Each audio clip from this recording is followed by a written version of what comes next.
Have you ever felt betrayed to the core? Have you ever had to make a cruel choice between love and truth? Join me in a dramatic story where dark secrets are revealed and broken hearts seek healing. This video is not just a story, but an intense emotional journey where you will experience the most intense emotions. Be ready to be captivated, to be moved, and to share your deepest feelings. Feel free to share your thoughts and stories in the comments. Let's create a community of sharing and understanding. Emily, a woman whose spirit usually mirrored the vibrant hues of Oakwood's autumn foliage, felt a chilling premonition coil within her. At 28, she possessed a keen, almost intuitive sense, honed by years of navigating the subtle currents of family dynamics. But what she witnessed now, between her younger sister Sarah and her fiancé Tom, defied easy categorization. It wasn't a single, glaring transgression, but a constellation of minute betrayals. The way Sarah's gaze lingered on Tom's lips, the almost imperceptible brush of her fingers against his arm, the shared laughter that held a note of intimacy Emily had never heard before. Oakwood, a postcard-perfect town cradled by the tranquil expanse of Lake Ontario, usually offered Emily a sanctuary. The crisp, clean air, the kaleidoscope of crimson and gold leaves, and the rhythmic murmur of the lake against the shore were her touchstones, grounding her in the present. But tonight, the beauty of her surroundings felt like a cruel mockery, a stark contrast to the tempest brewing within her. The idyllic scene amplified her anxiety, each rustling leaf a whisper of her growing dread. "It's just pre-wedding jitters," she told herself, forcing a smile as she watched Sarah and Tom interact. "Sarah's excited, that's all." But the words felt hollow, a flimsy shield against the rising tide of suspicion. She recalled the countless times she'd seen Sarah and Tom together, the way their eyes met across a crowded room, the unspoken language that flowed between them. It was a language Emily had never been privy to, a language that now felt like a sharp, jagged blade. The family dinner that evening was a masterclass in forced normalcy. The aroma of roast chicken and maple-glazed carrots filled the air, but Emily's appetite had vanished. She watched, hawk-eyed, as Sarah's hand, seemingly by accident, brushed against Tom's. It wasn't a fleeting touch. It lingered, a deliberate caress that sent a jolt of icy dread through Emily's veins. "Sarah, could you pass the potatoes?" Emily asked, her voice tight, trying to break the tension. Sarah, startled, pulled her hand away, a flicker of annoyance crossing her face. "Sure, Em," she said, her voice a touch too sweet. Later, when the dishes were cleared, Emily decided to confront them. "Sarah, Tom, can we talk for a minute?" she asked, her voice trembling slightly. "Sure, what's up?" Tom asked, his tone casual, but his eyes held a hint of wariness. "I've noticed the way you two have been acting," Emily began, her voice faltering. "It just feels off." Sarah scoffed. "Off? What are you talking about, Em? You're being ridiculous." "I'm not being ridiculous," Emily insisted, her voice rising. "I saw the way you touched him, Sarah. It wasn't an accident." Tom stepped forward, his expression hardening. "Emily, you're imagining things. You're letting your jealousy get the better of you." "Jealousy?" Emily repeated, her voice laced with disbelief. "I'm not jealous. I'm concerned. You're my sister, Sarah, and he's my boyfriend." "You're making a scene," Sarah hissed, her face flushed. "You're always trying to create drama." Their parents, drawn by the raised voices, entered the room. "What's going on?" their father asked, his voice stern. "Emily's accusing Sarah and Tom of something," Sarah said, her voice dripping with sarcasm. "Accusing them of what?" their mother asked, her eyes narrowing. "She thinks we're having an affair," Sarah said, her voice laced with mock indignation. Their parents exchanged a look of disbelief. "Emily, that's absurd," their mother said, her voice sharp. "You're letting your imagination run wild." "But I saw," Emily began, but her father cut her off. "Enough, Emily," he said, his voice firm. "You're upsetting your sister on her wedding week. Apologize." Emily felt a wave of despair wash over her. She was alone, an outsider in her own family. "Fine," she said, her voice barely a whisper. "I'm sorry." She retreated to her room, the weight of their disbelief crushing her. She felt isolated, betrayed, and utterly alone. The beauty of Oakwood, once a source of comfort, now felt like a cruel reminder of the happiness she was losing. The seeds of doubt had been sown, and they were taking root, threatening to choke the very essence of her being. The veneer of the Thompson family, once a picture of idyllic harmony, began to splinter, revealing the raw, jagged edges beneath. Emily's initial unease, dismissed as mere pre-wedding nerves, metastasized into a relentless suspicion, an insidious parasite gnawing at her peace of mind. The once bright tapestry of her disposition, woven with threads of optimism and trust, was now stained with the dark hues of doubt. She became a silent observer, a phantom haunting the periphery of Sarah and Tom's interactions. Every shared glance, every whispered conversation, every seemingly innocuous touch was dissected, analyzed, and replayed in the theater of her mind. Oakwood, with its picturesque charm and tranquil lakefront, became a stage for her escalating paranoia. The very beauty that once soothed her soul now amplified her anxiety, each rustling leaf and gentle wave a constant reminder of the happiness she feared was being stolen. One crisp Saturday afternoon, seeking respite from the suffocating tension within the family home, Emily ventured out for a solitary walk along the lake. The air was sharp with the scent of pine and damp earth, the sky a canvas of cerulean blue streaked with wisps of cotton-white clouds. She sought the solace of nature, the quiet rhythm of the waves, hoping to quell the tempest raging within her. Instead, she stumbled upon a scene that would forever shatter her perception of reality. Hidden amidst the gnarled branches of an ancient willow, she witnessed Sarah and Tom locked in a passionate embrace. It wasn't a fleeting, innocent hug. It was a raw, visceral display of intimacy, a betrayal so profound it stole the very air from Emily's lungs. The world around her seemed to fade into a hazy blur, the sounds of the lake and the rustling leaves replaced by the deafening roar of her own disbelief. A wave of nausea washed over her, the idyllic beauty of the lakefront now a cruel mockery of the scene unfolding before her eyes. She felt a sickening lurch in her stomach, the weight of their deception pressing down on her like a physical burden. She wanted to scream, to lash out, to demand an explanation, but her voice was trapped in her throat, choked by a mixture of shock and revulsion. Instead, she turned and fled, her footsteps pounding against the gravel path, her heart pounding in her ears like a war drum. She didn't stop running until she reached the secluded cove at the far end of the lake, a place where she had often sought refuge as a child. She collapsed onto the smooth, sun-warmed rocks, her body trembling, her mind reeling. The image of Sarah and Tom's embrace was seared into her memory, a brand of betrayal that would forever mark her soul. "How could they?" she whispered, her voice hoarse with emotion. "How could they do this to me?" The question echoed in the stillness of the cove, unanswered, a testament to the shattered trust and the unsolving of a family's carefully constructed facade. The cracks had begun to show, and Emily knew, with a chilling certainty, that they would soon widen into chasms, threatening to swallow everything she held dear. The following days were a blur of suppressed emotions and strained interactions. Emily moved through the family home like a ghost, her presence a silent accusation, her eyes haunted by the image of her sister's betrayal. She avoided Sarah and Tom, their presence a constant reminder of her pain, their forced smiles and casual conversations a cruel mockery of their deception. The once vibrant atmosphere of the Thompson household was now thick with unspoken tension, the air heavy with secrets and lies.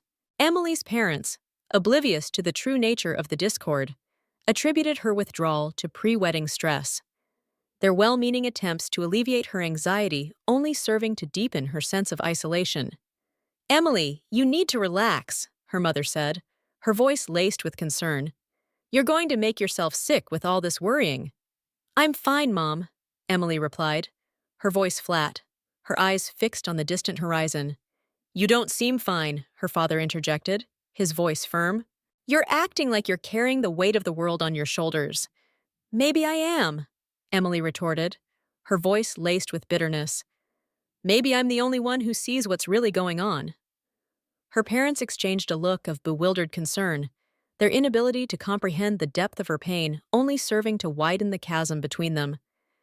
Emily felt like an outsider, trapped in a world where everyone else was blind to the truth. The idyllic facade of the Thompson family was crumbling, and Emily knew that the foundation beneath it was rotten to the core. The tranquil facade of Oakwood, once a sanctuary, now felt like a suffocating cage. Emily, her heart a tempest of rage and sorrow, braced herself for the inevitable confrontation.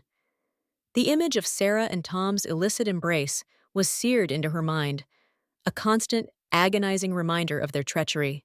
She could no longer bear the weight of their deception, the charade of normalcy that permeated the Thompson household. She found them in the sun-drenched living room, their laughter echoing through the space, a cruel mockery of the turmoil within her. The sight of their easy camaraderie, the casual intimacy they shared, sent a wave of nausea through her. "We need to talk," Emily announced, her voice trembling, yet firm. Sarah and Tom exchanged a wary glance, their smiles fading. "What's wrong, Em?" Sarah asked, her voice laced with feigned concern.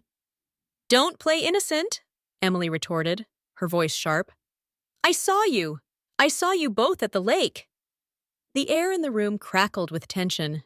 Sarah's face flushed crimson, while Tom's expression hardened. "You're imagining things," Sarah scoffed, her voice laced with defiance. "Imagining things," Emily repeated, her voice rising. "I saw you, Sarah. I saw you kissing him. You, my sister, kissing my fiancé." "Emily, you're being hysterical," Tom interjected, his voice condescending. "You're letting your jealousy get the better of you." "Jealousy?" Emily scoffed, her voice laced with bitterness. "This isn't about jealousy, Tom. This is about betrayal. You, both of you, have betrayed me." "We didn't do anything," Sarah insisted, her voice trembling slightly. "You're seeing things that aren't there." "I'm not blind, Sarah," Emily retorted, her voice filled with a mixture of rage and sorrow. "I saw what I saw, and I'm done. I'm done with the lies, the deception, the betrayal." Tears welled up in Emily's eyes, blurring her vision, but she refused to let them fall. "I can't be here anymore," she said, her voice barely a whisper. "I can't be around either of you." She turned and walked away, her footsteps echoing through the silent house. She went to her room, her sanctuary, now tainted by their treachery. With trembling hands, she packed a bag, throwing in a few clothes, her toiletries, and her most cherished possessions. She didn't know where she was going, but she knew she couldn't stay. As she walked out the door, she paused, turning back to face the house that had been her home, her haven, her sanctuary. But now, it was just a house, a place filled with broken promises and shattered trust. She closed the door behind her, the sound echoing through the empty street, a final, definitive farewell. She walked towards the bus stop, the cool evening air stinging her tear-streaked cheeks. She didn't know where the bus would take her, but she didn't care. All she knew was that she had to leave, to escape the suffocating weight of their betrayal. As the bus pulled away from Oakwood, Emily looked back at the town, the lights of her former home twinkling in the distance. She felt a profound sense of loss, a deep, aching emptiness, but amidst the pain, there was a flicker of resolve. She would survive this.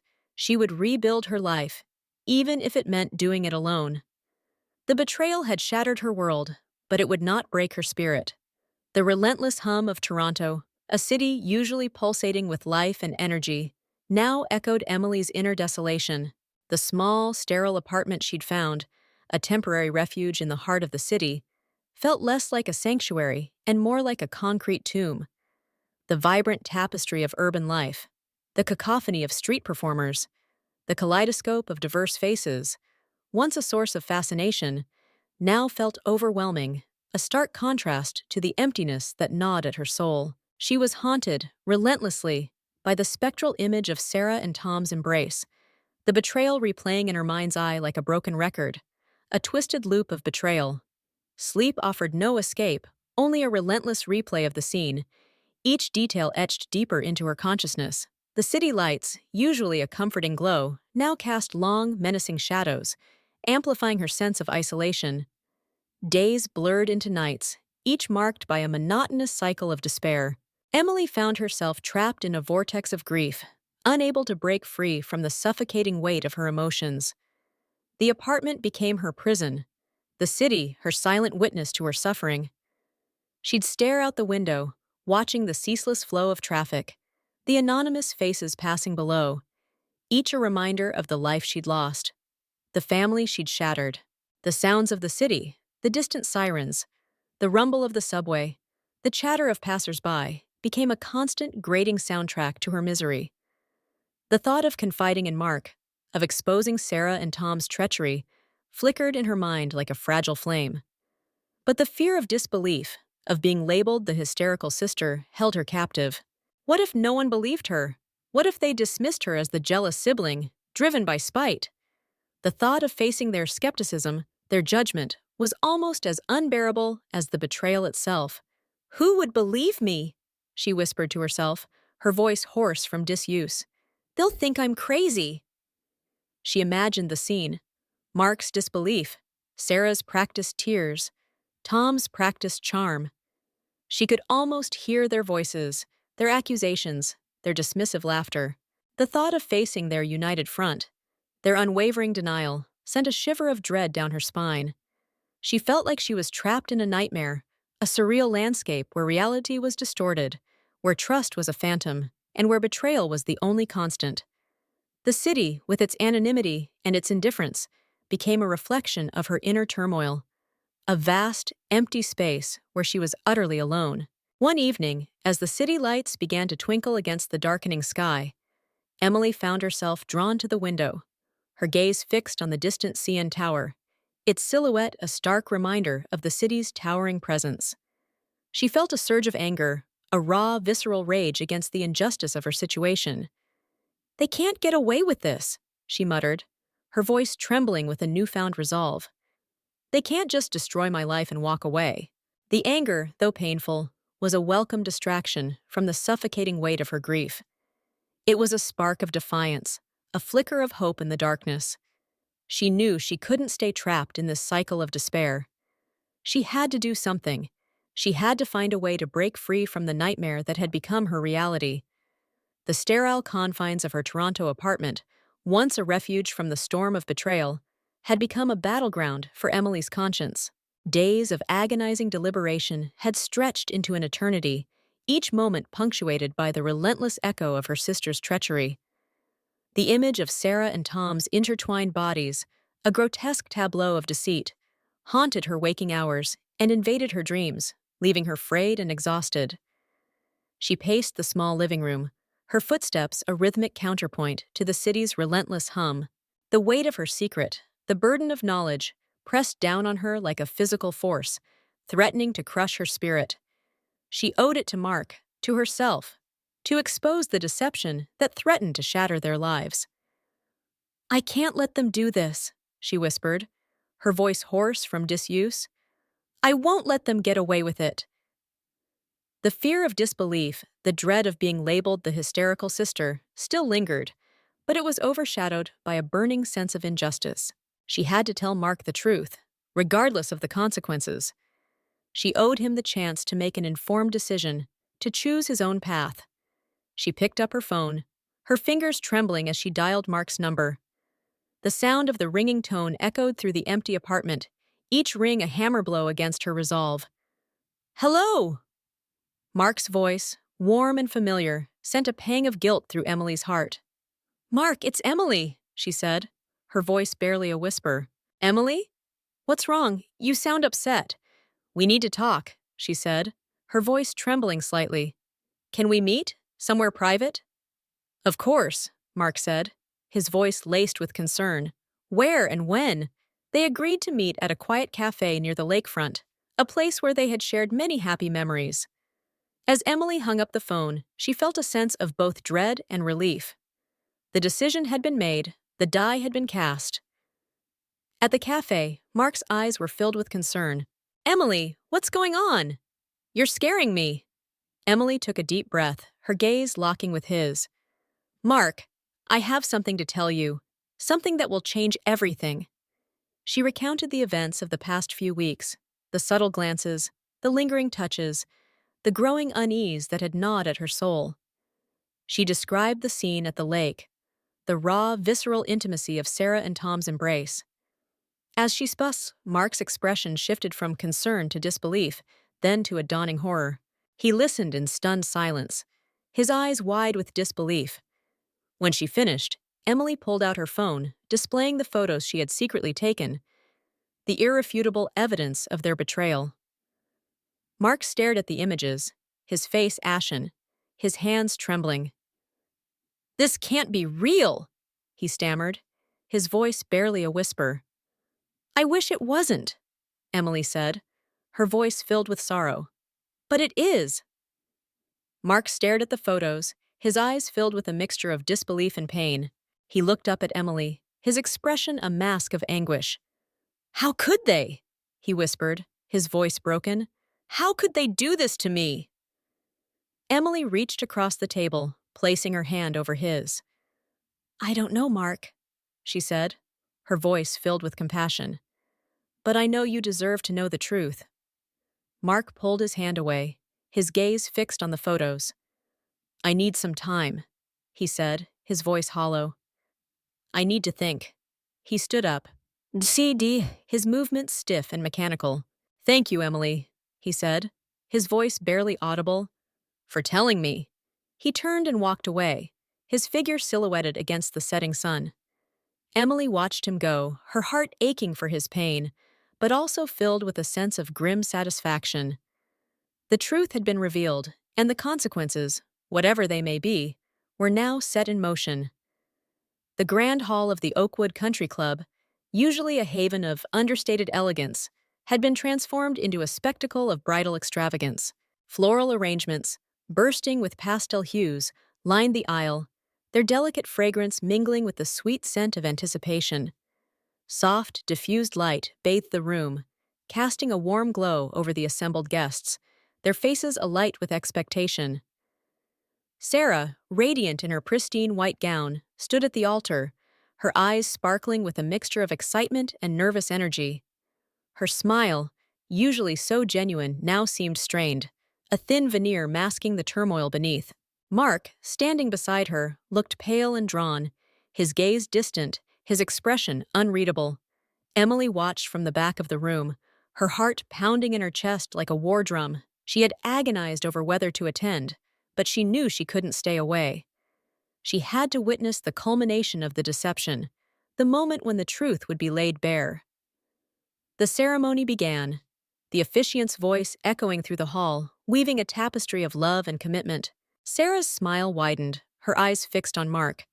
But Emily saw the flicker of unease beneath the surface, the subtle twitch of her fingers, the almost imperceptible tremor in her voice. As Sarah and Mark were about to exchange their vows, the moment when their lives would be irrevocably intertwined, Mark raised his hand, silencing the officiant. The room fell into a stunned silence, the air thick with tension. "I can't do this," Mark announced, his voice ringing through the hall, cutting through the silence like a shard of glass. Sarah's smile faltered, her eyes widening in disbelief. "Mark, what are you doing?" she whispered, her voice trembling. Mark turned to face her, his expression a mask of pain and anger. "I know everything, Sarah," he said, his voice cold and hard. "I know about you and Tom." A collective gasp rippled through the room, the sound of whispered accusations and shocked disbelief filling the air. Sarah's face flushed crimson, her eyes darting around the room, searching for an escape. "Mark, you're mistaken," she stammered, her voice barely audible. "You don't know what you're talking about." "Don't lie to me, Sarah," Mark retorted, his voice laced with bitterness. "I have proof. Emily showed me everything." He pulled out his phone, displaying the photos Emily had given him, the irrefutable evidence of Sarah's betrayal. The images flickered on the screen, a stark contrast to the idyllic scene unfolding around them. A wave of murmurs swept through the room, the assembled guests craning their necks to see the photos, their faces a mixture of shock and morbid curiosity. Sarah's parents, their faces ashen, stared at their daughter in disbelief. "Sarah, what is the meaning of this?" her father demanded, his voice trembling with anger. Sarah stood frozen, her eyes wide with terror, her carefully constructed facade crumbling around her. She looked at Emily, her eyes filled with a mixture of hatred and despair. "You did this!" she hissed, her voice laced with venom. "You ruined everything." "You ruined everything, Sarah," Emily retorted, her voice filled with a quiet resolve. "You betrayed Mark. You betrayed me. You betrayed our family."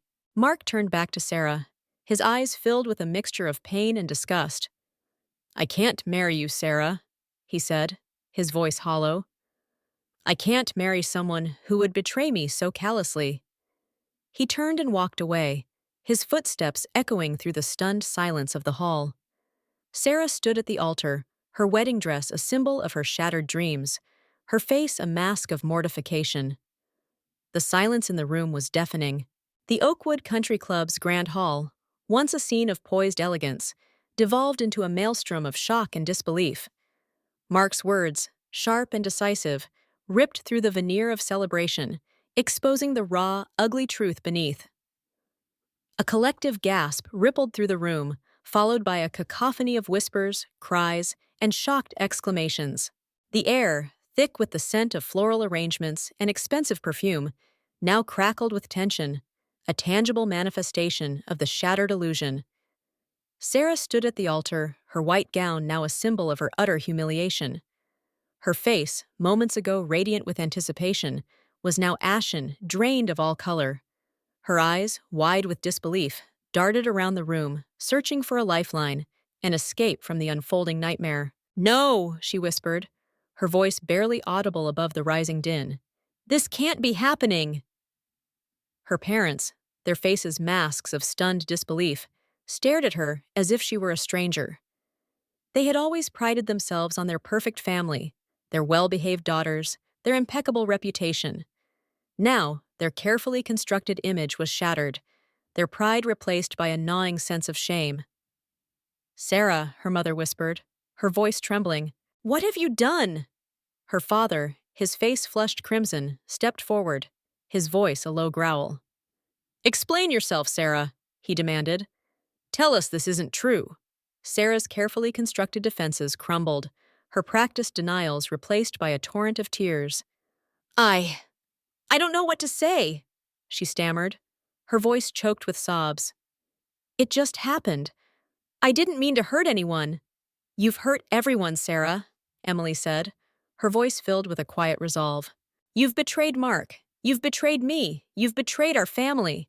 The assembled guests, their faces a mixture of shock, pity, and morbid curiosity, watched the drama unfold like a scene from a soap opera. Whispers and rumors spread through the crowd, each retelling of the story more exaggerated than the last. "I can't believe it," one guest murmured. "Right here, at her own wedding." "And with her sister's fiancé," another added, her voice laced with disgust. How could she? The wedding party, once a picture of camaraderie and support, was now fractured, divided by shock and disbelief. Some offered Sarah hesitant words of comfort, while others turned away, their faces etched with disapproval. The officiant, his face pale and flustered, stood awkwardly at the altar, unsure of what to do. The musicians, their instruments silent, stared at the scene with wide-eyed fascination. The caterers, their trays of hors d'oeuvres forgotten, watched the drama unfold like a scene from a play.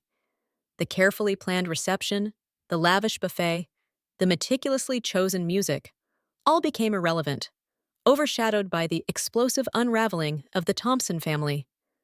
The grand hall, once a symbol of celebration, now echoed with the sounds of broken promises and shattered dreams. Sarah's carefully constructed world had imploded, her carefully curated image of the perfect bride shattered into a million pieces. She stood at the altar, alone and exposed, her white gown now a stark symbol of her ruined reputation. The carefully orchestrated illusion of the perfect family had been shattered, revealing the raw, ugly truth beneath. The echoes of Mark's departure still reverberated through the Oakwood Country Club, the grand hall now a desolate monument to shattered dreams. The floral arrangements, once symbols of celebration, now seemed like gaudy reminders of the day's catastrophic unraveling. The Thompson family, once a picture of idyllic harmony, was now a shattered mosaic, its pieces scattered and broken. Sarah, her white gown stained with tears and humiliation, stood alone at the altar, her face a mask of despair. The ostracism was swift and brutal. Whispers followed her like a shroud, each glance a condemnation. Her reputation, once pristine, was now tarnished, her name synonymous with betrayal. The close-knit community of Oakwood, usually a haven of warmth and support, now felt like a hostile territory. Old friends averted their gaze, their smiles replaced by pitying frowns. Casual acquaintances whispered behind her back, their words laced with judgment and condemnation. The local grocery store, once a place of friendly chatter, now felt like a gauntlet, each aisle a reminder of her public shame. Her relationship with her parents, once a source of unwavering support, was irrevocably damaged. Their disappointment was palpable, their love now tempered with a deep sense of betrayal. The family dinners, once filled with laughter and warmth, were now strained and silent, the air thick with unspoken accusations. Emily, despite the vindication of her suspicions, felt no joy. The truth had been revealed, but the cost was far greater than she had ever imagined. She had exposed Sarah's treachery, but she had also shattered her family, leaving behind a trail of broken hearts and shattered trust. The weight of her actions pressed down on her, a heavy burden of guilt and sorrow. She had sought justice, but she had found only pain. The victory felt hollow, the vindication bittersweet. She returned to her small Toronto apartment, the city lights now a cold, indifferent glow. The apartment, once a refuge from the turmoil, now felt like a prison, its walls echoing with the silence of her solitude. She replayed the events of the wedding day, the shock on Mark's face, the tears in her mother's eyes, the utter despair in Sarah's gaze. The images haunted her, a constant reminder of the devastation she had wrought. "What have I done?" she whispered, her voice hoarse with regret. "I've destroyed everything." The city outside her window continued its relentless hum, oblivious to the turmoil within her. The sounds of traffic, the distant sirens, the chatter of passers-by, all seemed to mock her solitude. She longed for the warmth of her family, the comfort of their embrace, but she knew that those days were gone, lost in the wreckage of Sarah's betrayal. She was left with a broken family, a shattered trust, and a hole in her heart that seemed impossible to fill. The silence in her apartment was deafening, broken only by the occasional rumble of the subway beneath her building. She felt utterly alone, adrift in a sea of regret and sorrow. The vindication she had sought had turned to ashes in her mouth, leaving behind only the bitter taste of loss. The sterile confines of her Toronto apartment, once a symbol of her isolation, gradually transformed into a sanctuary of self-discovery. Emily, faced with the daunting task of rebuilding her life, embarked on a journey of healing, a process as arduous as it was necessary. The city, once a source of overwhelming anonymity, now offered a sense of freedom, a chance to reinvent herself. She immersed herself in her career, finding solace in the challenges and triumphs of her work. The long hours, the demanding projects, became a welcome distraction from the pain that lingered beneath the surface. She threw herself into her work with a renewed sense of purpose, her determination fueled by a desire to prove her own strength. But work alone could not fill the void within her.